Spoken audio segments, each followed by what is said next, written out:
Hello everybody and welcome to the Boxing Lockout with me, Matt Goddard, and this is how to fix your footwork. Now, footwork is without question the most important part of your boxing. If your footwork is incorrect, the rest will crumble, you will be exposed and weaknesses will be identified. Now, your boxing position obviously has to be correct in the first place. If you don't know what the best boxing position for you is, check out my video on my favorite boxing position. That will help you establish what I believe to be the best stance to put yourself in so that you are the most balanced and the most prepared to then move on to this, which is correct footwork with good positioning so that you're in a position to always attack, defend, and move as and when necessary. Okay, so first and foremost, we get in that boxing stance right now. Everything is correct. Yeah, I'm in my perfect stance now. What most people do when they first start boxing is they just move their legs, okay? I'm going to my right, so I'm going to step this way. I'm going to my left, so I'm going to step this way. And all that happens is you end up walking around. Now, at its core, that's functional. We can do that, right? We might get away with that 75, 80% of the time. If I'm out of range, I can utilize that. So say I back up from my opponent, they don't immediately shut me down. I can cross my legs over a little bit. It doesn't matter too much. But fundamentally, I need to be in a position to punch. So with that being said, if I take this step here and my opponent rushes me, I can't throw my left hand with any leverage, with any balance, and with any power. So if I take this step here and I try and throw a right hand, I have no ability to rotate properly. So I end up shooting the shot from a bad position where I'm imbalanced. What happens if I get hit at the same time as I throw the punch? I'm going to come off worse, okay? Doesn't matter how hard I hit. If I'm in a bad position, I've lost that power. I've sacrificed the advantage of position, okay? So first and foremost, when we fix our footwork, the key is to ensure that A, we don't cross our legs over, okay? So number one thing, don't cross your legs over. So I'm in my boxing stance. Everything's offset. Nice weight distribution. I take a step to the left. Presuming I'm in range, left foot, right foot. Left foot, right foot. Left foot, right foot. Okay? Presuming I'm in range, right foot, left foot. Right foot, left foot. Right foot, left foot. You'll notice as well that those are very small steps. I'm not trying to cover an enormous amount of distance. If I go and I get caught midway through that big step, I only have one foot on the ground. It's going to be a lot harder for me to balance myself, for me to stabilize myself when I absorb the impact of that shot. It also means I can't punch until that foot's hit the ground. I can sort of do this, but there's nothing in it. Okay? We need to be in a position where we can punch with power all the time. So actually, the more contact with it I have with the ground, the better. So even if I'm sort of bouncing around and I'm here and I want to go this way, I take small steps. I take lots of them. I'm going to the left. I take small steps. Yeah, bouncing around, left, bop, right, bop. Lots of steps means more contact with the floor. More contact with the floor enables you to punch with greater power, with more balance, and from a more defensively responsible position. Okay, so that's number one. Don't cross your legs over. And as a side point to that, try and keep the steps nice and small. Remember, volume is good. So the more I step, the more reactive it enables me to be, because I can coordinate everything with those steps. Right, that's really important. Now, the second thing primarily affects people going forward and back, and that's closing the legs up. Okay, now sometimes when people move to the side, they'll bring the legs together, but it's a lot more rare. Now, what we see when we go forward and back is see people making this mistake. They move 2 inches with this foot and then 8 inches with that foot. Okay, or they'll take a step with their back leg first, then their front leg. Now, at no point should we ever close our legs up. We should always maintain a width that is equal to or beyond our shoulder width. So my shoulder width is about here. So I can just about get away with that, but I'm still top heavy. If I get caught with a shot, it's still going to knock me around. All of a sudden, I put that foot here, and now I'm in a position where that shot hits me, and my back leg is acting to resist that punch. I can move. I keep that heel slightly up. I don't know if you can see it in these shoes, but that heel is slightly raised. So as I'm moving back with them little steps, equidistant steps. The word is equidistant. What that means is of equal distance. So when I move my front foot 2 inches forward, I move my back foot 2 inches forward. Back foot, front foot, back foot, front foot. Same when I go to the left and right. The only difference when we're working left and right is obviously when you're in a boxing ring, you're going to find yourself circling a lot more. So you'll generally find that the back leg will always move a little bit further than the front leg because otherwise you can't circle properly. All right. So there we go. So the second key mistake is not making sure that your feet close up, keeping them apart all times. So don't cross them over. Don't bring them together. Don't close them up. The last one is don't end up in a position where you are off balance. Now, it's fine for me at times to square my body up, for example, to get in a position to angle off. But that second step has to put me back where I need to be. I see a lot of people making this mistake. They'll charge in, square off, throw some successful punches, and then get knocked back with the responding counter because their balance is all wrong. They're ending up squared where they can't actually react and defend. Now, I am not entirely against squaring yourself off to attack. So I'm here, bap, bap, shift round, bap, bap, shift round, bap, bap, bap. People have done it successfully. But notice how at the end there I immediately corrected my shape. So I shifted around here, I threw a couple of shots, and now I shift off this way. And now I'm back in that boxing stance facing where my opponent is. So the adjustment I made to my feet was in order to correct myself. So what I'm always trying to do is end in the right position. So if I'm on the attack and I end up squaring myself off to get that shot in, and then I want to get back in position as soon as possible. So when I'm done, I take that foot back. Then I can either reinitiate attack, I can exit, or as I take that foot back, I can defend and come back with more counters again to phase through more attacks. All right. So it's really important that we make sure we maintain position with our footwork. So you will get out of shape. It's impossible not to get out of shape at some point. But the key thing is that you recover as fast as possible and in a manner that enables you to stay defensively responsible and equally to land more shots should they be required. Right? So those are the three fundamental errors that I've just fixed for you. Don't cross your legs over. Don't bring your feet together. Don't end in a bad position. Make sure you correct any positional errors that you make as soon as possible.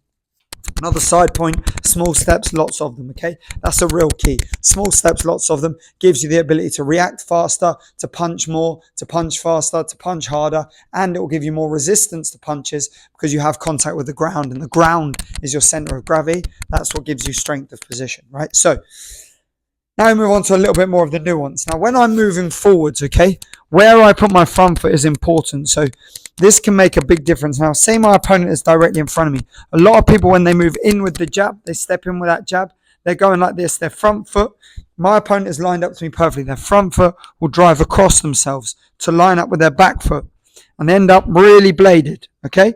Now, that's not the end of the world. You can get away with it. And in fact, a lot of fighters do get away with it. But what you'll find is the minute you do that, if they slip and counter with the cross, all of your stability is gone because your weight is over this side. So you're over here, your feet are in line, the punch is coming across your chin, it's going to knock you in this direction. So it's going to do a lot more damage. If I drive my feet towards my opponent's feet, so my left drives towards their right, and my right drives towards their left, I can go in with the shot and maintain my balance. Even if they're moving around, that same rule applies. So I direct my left leg towards their right leg as they're moving around, and I'm always staying in a balanced position. That again, once again, it all comes back to the same thing. If I'm in a balanced, correct position, it enables me to react and maintain defensive responsibility. It enables me to be in a good position, throw punches with power, with speed, and with technical proficiency. And it enables me to resist punches with a greater level of endurance because I have the ground to give me strength. Okay, that's really important. Now, that's moving in. Okay, so we try and direct the front foot towards their left towards their right, and the right towards their left. These rules all apply southpaw. Same thing, guys. When I'm here, my right goes towards their left, my left goes towards their right. That maintains position. Now, of course, there is nuance to that. Where I say facing a southpaw, I would try and get my left leg outside of their right leg all the time. I don't want to direct it towards their right leg because it's lead leg to lead leg. So what I'm trying to do is get outside, which enables me to drive my rear hand through the middle and helps me avoid their lead hand. The same works if I'm southpaw against orthodox. I'm trying to get that right foot dominant position. If, for example, I'm in against a very aggressive opponent, I don't necessarily want to drive in. I want to step round as I'm punching, so that it enables me to redirect them and use their forward energy to tire them out and keep picking them off as they come in. But again, that's nuance. That's a whole nother video all on its own. So Moving on to another one, and that is stepping back. Now, this is a really, really interesting thing that I've always thought about. Now, if I land an attack and I then want to completely disengage and give my opponent a chance to reset. Now, it sounds silly to say that, but that works, okay? Sometimes you don't want to overwork. You don't want to egg the work you're doing. You don't want to get greedy, okay? You hear coaches saying, don't get greedy. Have success and then evade. Now, when I have that success and I take a step back, watch the difference in how far back I can go between these two steps. This is number one, okay? So I step back, maintain a conventional position. Really nice because it enables me to punch. Now, were I to choose to disengage with speed, what happens if I go here? Which one of those two do you think I covered the most distance with? I know it was the second one, okay? So I was in my boxing stance, so I maintain defensive responsibility and I'm able to do things. But what I really want to do is I want to disengage quick. Bop, bop, bop, bop. There, and I'm back in. Notice how my hands change shape. Bop, bop, bop, bop. There.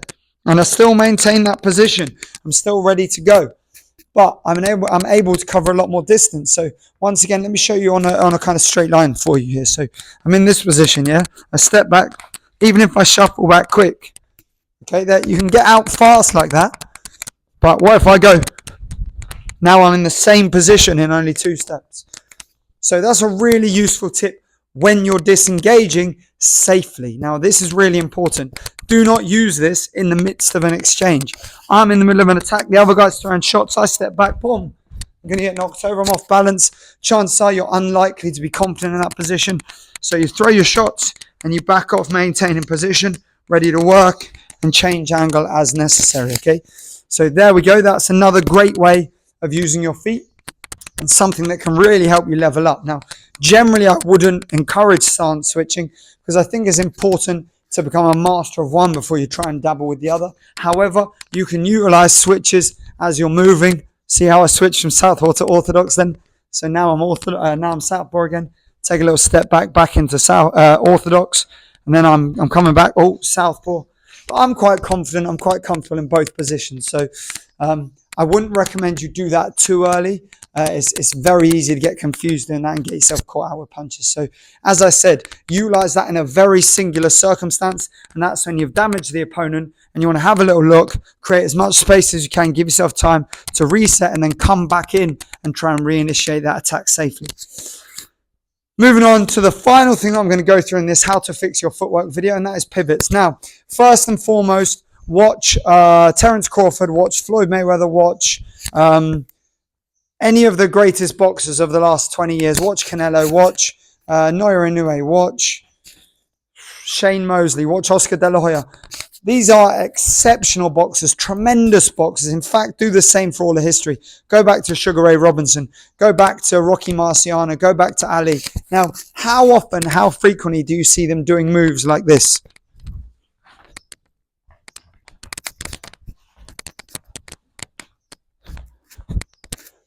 That's the question. Now, all 3 of those were well-executed moves. They're all moves that would be functional were they timed correctly. But the key to that statement there is were they timed correctly. Pivots are incredibly difficult to pull off, especially in professional boxing. Okay, when I'm in a 3-round fight, 3 threes, everything's rapid. I'm looking to score points. Bop, bop, bop, bop, bop, bop. Whoa, bop, bop. Bop, bop, bop. It's all about speed, athleticism, dynamism. All of a sudden we get into a 12-round fight. I start off jumping about, moving like that. Oh, body shot. Oh, body shot. That guy's throwing them deliberately. Yeah, now we're in the man stuff. Now we're in the professional ranks. All of a sudden it's a different sport. Everything's slowed down. Everything's steadier. I've got to be able to do it for 8 rounds, 10 rounds, 12 rounds. If I can't do it for 8 rounds, 10 rounds, 12 rounds, I'm going to get caught. Now, all of a sudden, because I'm in the habit of making them moves all the time, I try and do that. As I do it, Orlando Salido against Lomachenko, low blow comes in, back of the head comes in, nut comes in, all of these factors. Now, is that fair? Is that legal? No. But is that what happens in professional boxing? Absolutely, yes. So, utilize pivots as and when necessary. All of those names I mentioned earlier have used pivots, but they use them sparingly because in reality, the easiest way to move is just basic lateral movement, basic lateral movement, basic lateral movement. You want to create space, you take a step back. I step back, I go round. Look at Shakur Stevenson. Shakur Stevenson, easiest, most simple footwork in the game, but he manages distance well with a jab and he keeps circling, okay? Maybe it is negative, but I enjoy watching. I think it's beautiful to watch. I think it's artistic. A lot of people don't, and that's fine, but how often is he pivoting? And yet no one can catch up with him, okay? So we're here, stepping around, move laterally, we take a step back, we go laterally, circle off all the time. Circling is really the key. Lateral movement makes you almost impossible to follow. So if you charge in at me straight and I step to the right, it's really hard for you to make an adjustment. If you charge in at me and I step round to the left, yeah, that's not a big dramatic pivot. That's just a step to the left. Step to the left. Doesn't have to be something enormous. It doesn't have to be a move. Yeah, just work on your circles and you'll find that your footwork is dramatically improved. It's not always about these special moves. Sometimes it's just about being confident and capable of moving correctly in the first place. Sugar Ray Leonard. What's Sugar Ray Leonard? Sugar Ray Leonard, there's a Sugar Ray Leonard sparring video that I shared on my Instagram, and you can find it on YouTube, and it's absolutely fantastic. The man is just moving like he's skating on ice. It's unbelievable. Now, one more thing about that, guys. When we're moving, Floyd does this a lot. He squares himself off when he's out of range, and he uses this to quick little changes of direction, just like that. Just to draw little feints, draw little attacks from the opponent. So I'm out of range, I back up, I square myself off, a couple of little changes of direction, and then I see where in the ring I have the most space, and I utilize that space. Oh, there we go, I'm back this way, that's where the space is. Yeah, I'm moving around, I don't want to go that way. Oh, there we go, back this way, and I'm out, okay? Really good way of drawing opponents into a space, exiting, and then reinitiating attack. So that's as much information as I want to cram into this video. It's probably going to end up being quite a long one. I hope you enjoyed it. As always, please let me know if you have any questions in the comments below. Don't forget to like, subscribe, and please do share this video far and wide with as many people as possible. Have a great day, everybody. Take care.